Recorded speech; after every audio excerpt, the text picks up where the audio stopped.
అలా ఒక మాట అంటున్నారు ప్రభువా, అన్యాయంగా తిడుతున్నారు ప్రభువా, కాకులు పొడిచినట్టు పొడుస్తున్నారు ప్రభువా.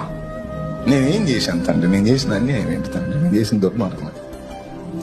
పలుగాకి లోకం నిందించిన ఆ నిందను, ఆ విమర్శను, ఆ ప్రతికూలతను, ఆ ఎగతాళిని, ఆ హేళను బట్టి నువ్వు ఏకాకిలాగా రోధించిన అందరికీ అందరూ ఉన్నారు, ఆదుకుంటారు, లైన్లో నిలబెట్టుకుంటారు.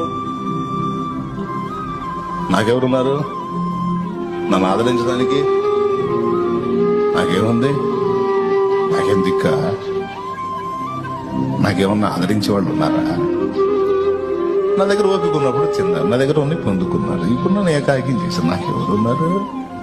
ఏదో బతుకుతున్నా జీవచ్చేవల్లాగా. ఇచ్చోడా నేను లేనా? అందరూ వదిలిపెట్టినా నేను వదలలేనా? పిచ్చిదానా? అందరూ వదిలేశారా? అందరూ వదిలేస్తారు, వాళ్ళకి ఏం కావు కాబట్టి. నా కూతురు విను, ఈ చేతులతో నిర్మించుకున్నాను నిన్ను. ఒక్క గడి అయినా మర్చిపోతానా నిన్ను? ఒక్క గడియ ఏమనుకుంటున్నాడు? నా గ్రంథంలో మాటలు ఇంటా కూడా ఎందుకు అట్లా మాట్లాడుతున్నావు అంటాడు ఆయన.